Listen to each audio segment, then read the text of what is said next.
대부분의 병들은 MRI 필요 없이 진단이 됩니다. 왜 그렇고 어떻게 하는지 제가 알려드리도록 하겠습니다. 이거 꿀팁인데요. 안녕하십니까, 노원백 정형외과 원장 백상훈입니다. 무릎 엑스레이는 정상인데 왜 아플까요? 오늘 이 주제를 시작하게 된 것은 어르신 한 분 때문에 이제 시작을 하게 됐습니다. 빙판길에 넘어지셨는데 오른쪽 옆구리도 아프시고 무릎도 아프시고 하셔가지고 저희한테 오셨어요. 엑스레이를 찍었는데 별로 특별한 건 없었습니다. 그냥 타박상일까? 너무 아파도 하시고, 그 다음에 아픈 양상이 조금은 정상과는 다른, 타박상과는 좀 다르시기 때문에 이제 검사를 하게 됐죠. 그래서 갈비뼈는 초음파 검사를, 그리고 무릎도 초음파 검사를 했습니다. 아니나 다를까 가슴은 이제 엑스레이 보이지 않던 갈비뼈 금강대 나오셔가지고 주사 치료를 하셨고요. 그 다음에 무릎은 안에 이제 피가 많이 차 있더라고요. 그래서 한 50cc 정도 피를 뽑고 MRI를 찍었습니다. 그래서 MRI를 찍어보니까 결과가 다음과 같았습니다. 여기가 무릎의 앞쪽이 되시고, 여기가 무릎의 뒤쪽이 되시고요. 여기가 허벅지,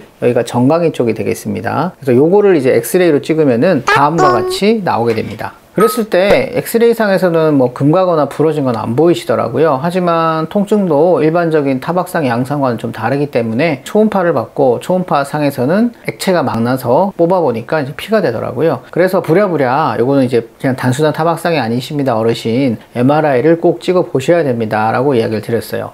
자, 여기서 꿀팁을 하나 드리자면, 이제 국민건강보험이 확대가 되고 있어요. 그래서 무릎에 피가 차서, 그러니까 다쳐가지고 피가 차시는 분들, 갑자기 무릎이 아팠는데 피가 차시는 분들은 MRI가 국민건강보험이 됩니다. 주저하지 마시고 의사 선생님이 MRI를 찍자고 하시면은 혜택을 받을 수 있으니까 꼭 촬영하시는 걸 추천을 드립니다. MRI를 찍어봤는데 우리 어르신이 무릎 뒤가 좀 많이 아프다고 하셨었거든요. 그래서 걸을 땐 조금 덜 하신데 앉았다 일어나거나 하실 때는 무릎 뒤가 굉장히 불편하시다 라고 하셨어요. MRI를 한번 보시면 여기가 무릎의 앞쪽, 아까 엑스레이 생각해 보시면 되겠고요. 그 다음에 이쪽이 무릎의 뒤쪽입니다. 무릎 뒤쪽을 보시면은 여기 하얗게 보이는 게 이제 골절선이에요. 이제 금이 간 거죠. 부러져 가지고 어긋났으면 엑스레이 보였을 텐데 이 일부가 이렇게 벌어져 있습니다. 여기 위에 시커먼 것은 이제 후방 십자인대라 그래서 무릎의 위에 뼈와 아래 뼈를 연결하는 인대가 되겠어요. 중요한 인대죠. 그래서 후방 십자인대가 붙어 있는 이 뼈가 들고 일어난 거죠. 그러니까 움직일 때마다 부러진 뼈가 흔들릴 때마다 이제 통증이 증가하시는 거죠. 어르신이 굉장히 잘 참기도 하셨지만은 이 부위가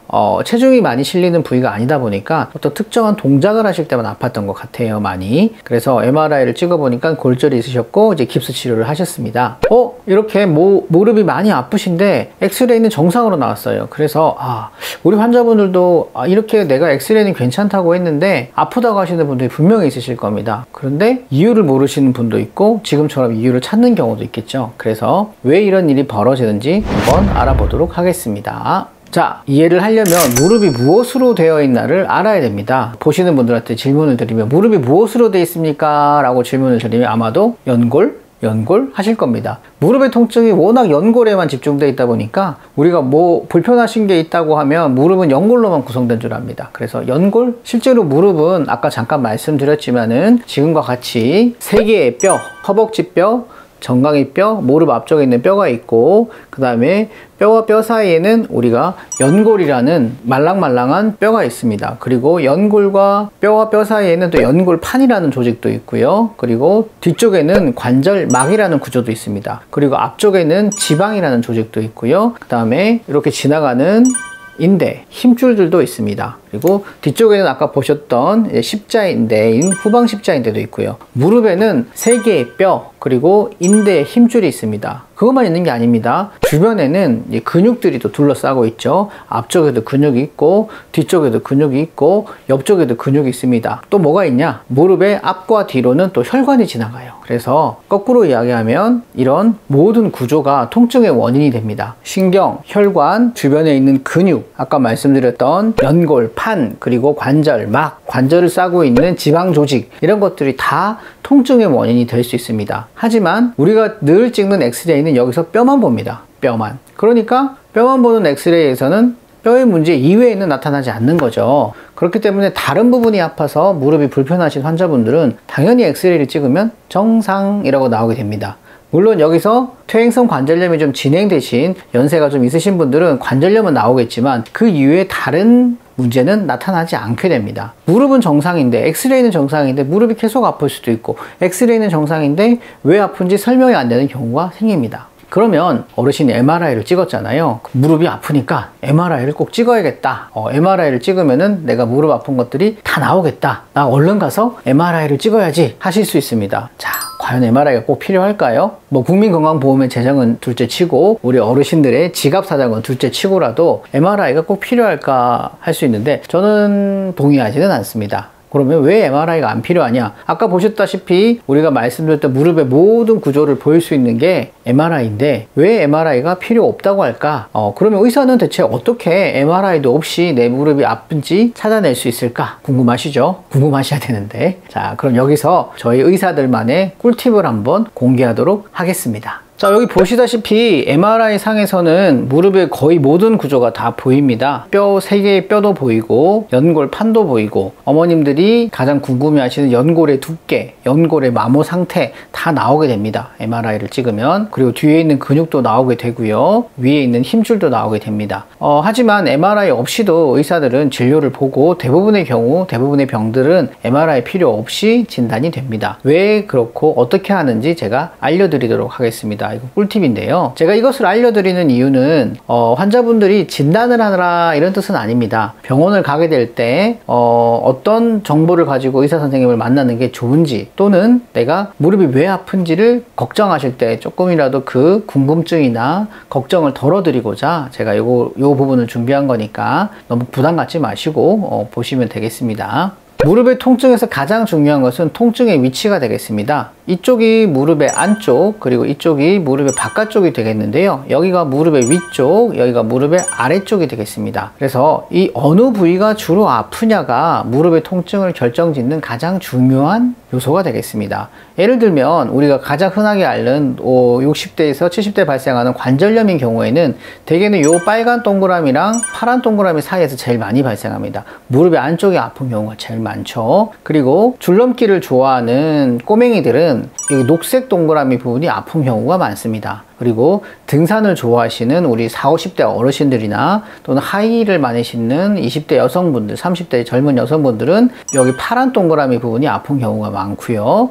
헬스를 좋아하시는 우리 헬창이 분들은 이 보라색 동그라미가 아프신 분들이 많습니다. 그리고 무릎에 물이 차거나 염증이 심해지거나 피가 차는 경우에는 여기 노란색 동그라미 부분이 아프다고 하시는 분들이 많습니다. 그래서 무릎의 통증의 원인에 따라서 무릎의 아픈 부위가 비교적 결정이 됩니다. 그래서 이 위치만 대충 보더라도 어느 정도 관록 있는 정형외과 선생님들은 우리 환자분이 어디가 아프구나 라고 예측을 할 수 있게 되고, 우리 환자분도 저기가 아프다고 하시면은 내가 저기가 아픈 병이 될 수 있겠구나 라고 생각을 하시면 되겠습니다. 두 번째 비기는요, 언제 통증이 심해지냐입니다. 밤에 통증이 심해지느냐 아니면은 낮에 통증이 심하냐. 밤에 통증이 심하신 분들은 사실 별로 없습니다. 밤에 통증이 심하신 분들은 통풍으로 인한 무릎 관절염이 아주 심한 경우나 관절에 물이 굉장히 많이 찬 경우에는 밤에도 통증이 심하고, 대개는 밤에 통증이 심하지 않아요. 그래서 환자분들이 병원에 오시면 하시는 말씀이, 나는 누워있을 때는 하나도 아프지 않은데 나는 걷기만 하면 여기가 아파요, 저기가 아파요, 막 그런 말씀들 하시거든요. 그래서 심하지 않은 경우에는 대개 주무실 때 무릎은 아프지 않습니다. 그렇다면 거꾸로 이야기해서 밤에 주무실 때 무릎이 아프다 그러면은 특정한 질환 내지는 다른 병들이 또 의사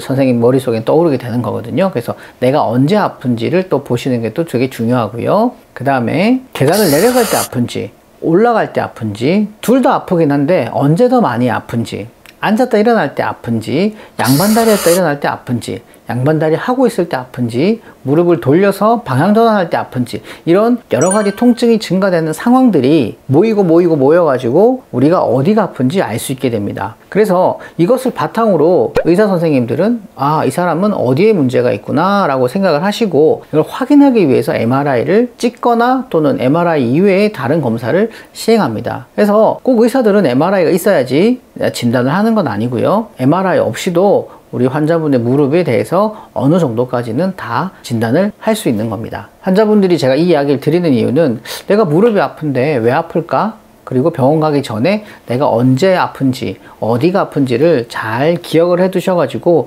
진료를 볼 때 이야기를 하시면은 엄청 수월하게 진행하실 수 있기 때문에 제가 요 꿀팁을 드리는 거고, 의사들의 비기를 공개한 겁니다. 그 이외에도 무릎이 아픈 시점, 그러니까 뭐 몇 달 전에 아프기 시작했다, 또는 점점 심해지는지, 아니면은 심했다가 덜했다가 심했다가 덜했다가 하는지, 이런 양상들도 중요한 병이기 때문에 꼭 의사 선생님한테 전달을 해주시는 것이 좀 더 정확한 진단을 하시는데 도움이 되겠습니다. 이렇게 의사 선생님이 어떤 병인지, 그리고 어디가 불편한지를 추정을 하게 되면 이 진단을 가지고 치료를 하게 됩니다. 그래서 진단이 정확해야 되고, 그 다음에 이어지는 치료가 정확해야지 우리 환자분의 무릎이 좋아질 수 있습니다. 무릎에 염증이 많다, 주사나 약물 치료 또는 물리 치료를 추천을 드릴 거고요. 힘줄에 문제가 있다, 충격파 치료 같은 것들을 의사 선생님이 권유할 수 있습니다. 아까 말씀드렸던 연골판에 문제가 있다, 그러면은 연골판 같은 경우에는 또 수술이 필요한 경우들도 조금 있으시기 때문에 MRI를 찍고 수술을 하자, 뭐 이런 이야기를 하실 수도 있고요.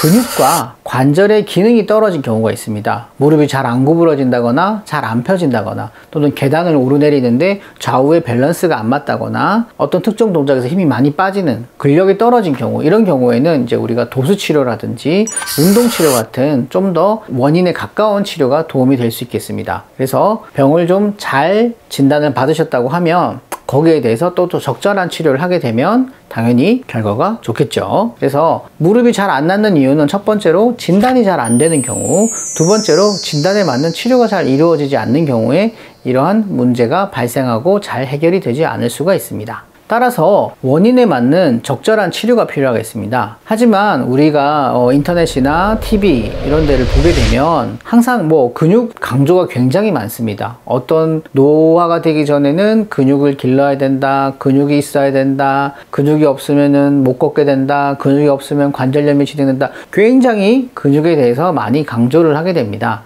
근육이 중요한 건 알겠는데 과연 이 모든 환자들이 근육 때문에 아프신 건가? 한번 생각을 해봐야 됩니다. 그래서 재밌는 그림을 하나 준비했는데요. 우리가 헬스를 너무나도 좋아하는 우리 환자분의 허벅지를 인터넷에서 가져온 겁니다. 이런 환자가 병원에 왔어요. 환자분이 무릎이 아프다고 합니다. 무릎이 아파요, 원장님. 계단 오를 때도 아프고 계단 내려갈 때도 아파요. 저는 뭘 해야 될까요? 그러면 환자분은 무릎이 아프시니까 근육이 부족한 겁니다. 근육이 부족하니까 열심히 운동을 하시면 되겠습니다 라고 말을 하기에는 허벅지가 너무 굵죠? 허벅지가. 그렇습니다. 모든 무릎 질환에 운동이 중요한 게 아닌 거죠. 근육을 키우는 운동이 모든 무릎의 통증을 없앨 수 있는 게 아닙니다. 저분은 아마도 무릎이 아프다고 하면 아마도 운동을 너무 많이 해서 연골이 스트레스를 받아서 염증이 생긴 게 더 가까운 원인이 되겠죠. 운동량이 모자라거나 근육이 모자라거나 그런 건 아마 아닐 겁니다. 할머님들이 다 줄을 지어서 앉아 있어요. 이건 중앙일보 기사에서 제가 따온 건데요. 이제 할머님들이 앉아가지고 수다를 떠는 게 아니고 이제 허벅지가 가늘어지지 않도록 이제 운동을 하시는 모습을 찍어 놓은 겁니다. 그래서 그만큼 이제 지금 2022년도 한국은 관절염과 싸우는 데 있어서 가장 큰 무기는 이제 운동이라고 모두들 이제 강조하고 있는 상황이죠. 하지만 아까도 말씀드렸듯이 운동이 필요한 사람은 운동을 당연히 하셔야 되고요. 운동이 필요하지 않은 사람은 운동을 좀 쉬어도 괜찮습니다. 정확한 진단에 따라서 치료를 하시는 게 좋고요. 그러면 과연 내가 허벅지에 근육이 모자란가 안 모자란가를 어떻게 알 수 있을까 보시면은 근육량을 볼 수 있는 검사가 있습니다. 물론 모든 병원에 이런 게 있는 건 아니고요. 저희 병원 같은 경우는 BWA라고 해서 근육의 양을 체크할 수 있는 기계가 있습니다. 그래서 왼쪽을 보시면은 이제 남자분이시고요. 오른쪽을 보시면 이제 여자분이세요. 그래서 왼쪽에 있는 남자분은 뭐 생각보다 다리가 좀 가늘어 보여가지고 제가 한번 체크를 해봤고요. 오른쪽에 있는 할머니는 당연히 누가 봐도 다리가 호리호리 해가지고 제가 근육량을 한번 체크해 봤어요. 의외로 근육이 가늘어 보이는 남자분은 근육량이 체중 대비 정상을 유지하셨고, 당연히 우리가 다리가 호리호리한 저 할머니는 근육량이 굉장히 많이 감소해 있었습니다. 나이도 많으시고 운동도 못 하시고 또 중요한 단백질을 충분히 섭취를 못 하셨을 겁니다. 아마 그래서 그런지 근육량이 굉장히 많이 감소가 돼 있었어요. 그래서 이런 분한테는 근육량을 늘려주는 운동 치료가 반드시 필요하겠죠. 근데 아까 그 남자분은 역시 무릎이 아파서 오셨지만은 근육량이 충분하기 때문에 근육을 늘리기 위해서 중랑천을 걷는다든지 뛴다든지 맞지 않은 운동을 과하게 하는 경우에는 오히려 염증 상태를 악화시킬 수 있기 때문에 그분은 조금 천천히 근육 운동을 하셔도 되겠습니다. 그래서 이런 검사들도 어느 정도 지표적으로 도움이 될 수 있어요. 그래서 무조건 근육 운동을 해야지 무릎이 좋아지고 근육 운동을 안 하면 무릎이 약해지고 이런 건 아니거든요. 그래서 내가 지금 왜 아픈지 이거에 따라서 근육 운동을 언제 할지, 근육 운동을 해야 될지, 유산소만 해야 될지 이런 것들을 결정을 하시는 게 좋고, 잘 모르겠으면 방문하신 원장님과 꼭 상의를 하시는 게 좋습니다.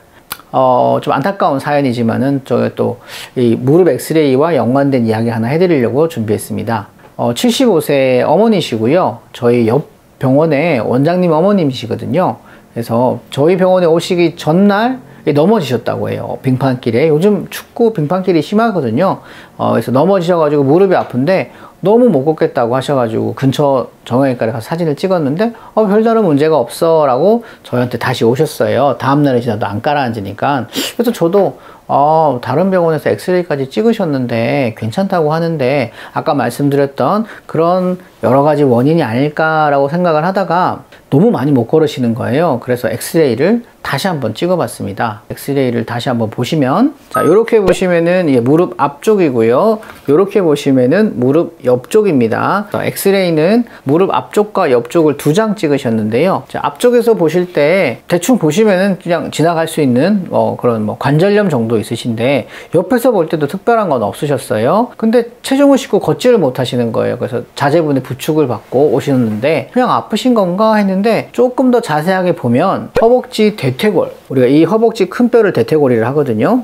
이 대퇴골에 금이가 있어요. 예, 금이가 있어요. 자, 물론 여기서 여러 가지 생각이 드실 수 있습니다. 전 병원에서 이제 못 찾았다, 오진을 했다, 뭐 그럴 수도 있지만은, 저희가 볼 때는 이제 저기 뼈가 골절된 게 처음에는 꿈도 안 벌어져서 안 보였을 가능성도 있을 것 같아요. 왜냐면 굉장히 제가 봐도 유심히 보지 않으면 안 보일 정도로 굉장히 미세한 금이거든요. 그게 아마 첫날에는 더 안 보였을 수도 있습니다. 이제 움직이면서 뼈가 좀 더 벌어지는 경우가 흔하게 있으니까요. 그래서 이 뼈가 벌어져 가지고 얼른 수술 가능한 병원으로 가셔가지고 다음과 같이 이제 수술을 하셨어요. 물론 이제 수술하고 나면은 뭐 그림은 되게 어마무시해 보이지만은 환자분은 이제 무릎도 안 아플 거고 걸어 다니시기에 훨씬 더 편하실 겁니다. 뭐 쇠가 막 박혀 있으니까 엄청 못 걸을 것 같고 아플 것 같지만은 의외로 또 통증은 많이 뼈가 붙었기 때문에 많이 없습니다. 그래서 이런 경우도 있습니다. 이 경우를 제가 보여드린 거는 내가 무릎이 아파,